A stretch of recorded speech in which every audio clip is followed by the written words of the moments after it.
Super Rugby Australia is underway.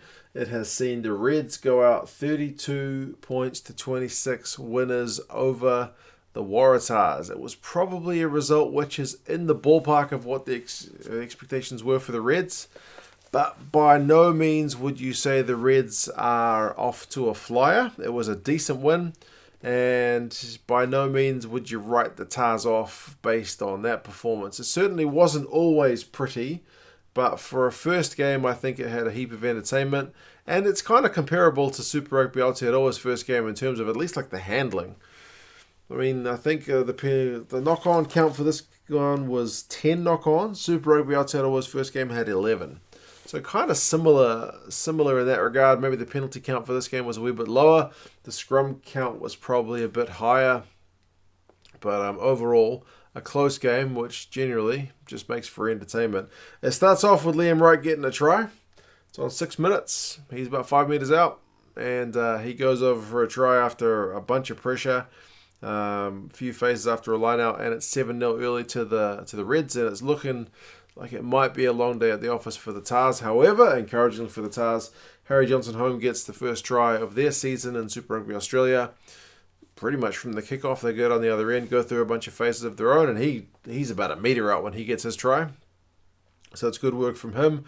Blythe goes off for the Reds for an HIA, doesn't come back on. So Tuilima on debut, probably a little bit earlier than he expected to come on. It was before the 20-minute mark, maybe even before the 15-minute mark. So early debut for him. 16 minutes, interestingly, the Reds decided to turn down a kickable penalty, and they do that a few times in this game. And they go for a line out. Eventually, it came from Hannigan with a high tackle, which was a bit kind of careless more than anything else. They go through a few phases, and O'Connor's pass to Daugunu is a good one out on the left wing. Pretty pinpoint, and Daugunu, makes Nawani Nawase look pretty silly on defence. So Daugunu goes over for a pretty straightforward try. Hegarty misses the conversion though, so it's 12 point to 7, 5-point lead to the Reds. Then Tupou looks to have scored a try for the Reds, so they're really piling on the pressure, like I said. But the TMO chalks that one back. That one was kind of the Tars being their own worst enemies, trying to exit. Ram decides that he's going to run it. He fakes the kick and then ends up getting slammed by Paisami. The Reds turn them over.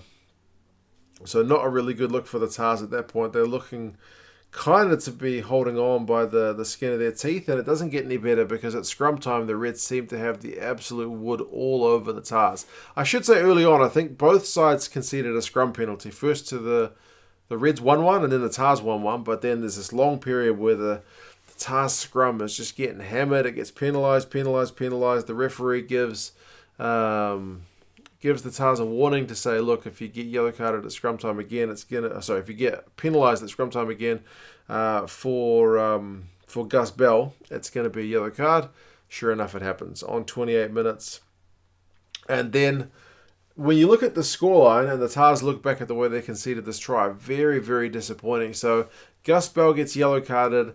The Tars guys are gathered around having a little powwow about, I guess, picking up their work effort and trying to get through the 10-minute period without conceding points.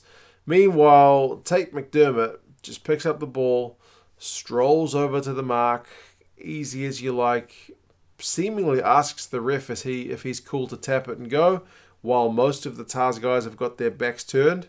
And sure enough, that's exactly what he does. He taps it, and the Tars spring into life just a step too late, and McDermott steps his way to the line. So it's another try for the Reds, and they missed the conversion again, which again, when you look at the scoreline, may be a little bit concerning. But it's 19 points to 10. And the Tars have gone out to a pretty solid lead at that point. However, before the yellow card's over, the Waratahs do kick a penalty. So the yellow card actually ends up being 5 points to the Reds, 3 points to the Tars. So not actually that bad for the Tars. You kind of take that. And 35 minutes just before halftime, McDermott gets a big old line break. The Tars really get out of jail with some desperate defense to tackle him just before the goal line. And then they seem to have spilled the ball over their own goal line, and was it Liam Wright again? Looks to have forced it for a try. They TMO it, and they deem that he's offside. So that's another get out of jail for the Tars. And yeah, that's how it goes in at half time. It's 19 points to 13. I think the Tars kicked another penalty. But yeah, the halftime stats, run meters 121 to 155. The Tars are actually in front. Position and territory are pretty much dead even. But the Tars are only tackling at 79%. The Reds are 89. And somehow it's 19 points to 13, which seems kind of surprising. Second half, the Waratahs kick up another penalty to make it 19 points to 16. So at that point, it's really game on. And then they actually go in front through Maddox on 48 minutes. And it is, I hope they put the highlights up soon if they haven't already. It is the biggest gap that you will ever see. Someone in the chat, because I was doing a live stream, someone said you could drive an 18-wheeler through that thing. It was huge. It was the parting of the Red Sea. Like an inside ball from Swinton back inside to Maddox, and there's just nobody there. Nobody's ready for it. They all think he's going to keep going wide, but they go back inside, and Maddox just hits it to set play. They convert it to make it 23 points to 19, so the Tars are in front. And yeah, 52 minutes. We see the first 50-22. I think at that point we've already seen the 22-50. These are the new rules if you haven't seen them. So if you're in your own half and you haven't passed it back into your own half, which is also a kind of another factor to it, and you kick it not out on the full but into the opposition 22 and it goes into touch, then you get the line out. So we saw the new rules actually used that one. We saw a 22-50, so you kick it from your own 22 into the opposition half. Again, not out on the full, bounces into touch. As long as it's in the opposition half, you were in your own 22 when you kicked it, then you get the ball back. So that's two of those we saw, both to the Reds. And we also saw the Waratahs use the new rule about taking the ball back behind your own goal line and forcing it, which would normally be a 5-meter scrum to the opposition. It just becomes a 22 dropout for the defending team. So Michael Hooper used that to get out of jail once for the Tars. So yeah, we did actually see some of the new rules in place for this one. 57 minutes, the Reds miss a penalty. And then 62 minutes, the Reds get another penalty and decide to go for touch. So they're kind of in two minds, seemingly, as to what the game plan is. But it pays off because 64 minutes, Harry Wilson goes over for the Reds. And yeah, I think they went like 7 phases. Maybe they should have scored earlier when they were going out wide. But either way, it's 26 points to 23 with the Reds in front. And then just as they're looking to get back into the game, Taniela Tupou does a horrendously foolish push on the Tars fly half, Will Harrison. Harrison's kicking the ball and Tupou's trying to charge him down, and he just gives him a shove, puts him on his backside, and sure enough, Tupou gets yellow carded. So the Tars take that opportunity to kick a penalty, and that squares it up at 26 all. And you're wondering, with about 15 minutes to go, is this just what the Tars needed? But somehow, with the Reds a man down, the Tars don't execute at all, and the Reds maybe even turn it up a gear. Hegarty misses a penalty, but on 73 minutes, he does kick the 22-50, like I mentioned. So it's that kick for territory, basically, and able to get the ball back.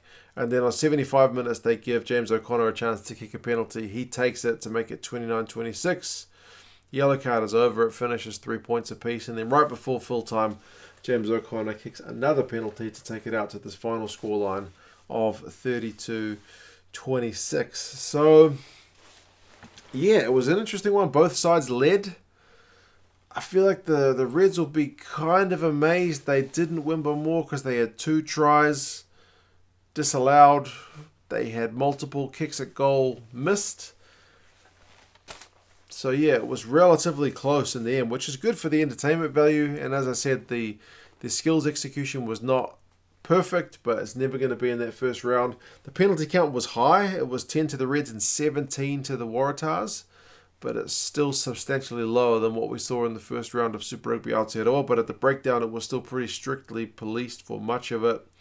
The stats finished 355 to 351. That's run meters, with the Reds having like 4 more, so pretty tight. Possession, though, the Reds finished with 59% and territory 62%, so they really were putting the Tars under the pump in that regard. Tackling percentage, 88% for the Reds, 85% for the Tars, so pretty close. The Reds had to make 100, though, to the Tars 88, which is weird given the Reds had more possession. But the Tars at times were just kind of going one-off runners, so they would have made the Reds make a lot more tackles in a shorter time. And, yeah, I guess individuals, Hegarty had a bunch of run meters, 72, so did Maddox and Ram for the Tars, 84.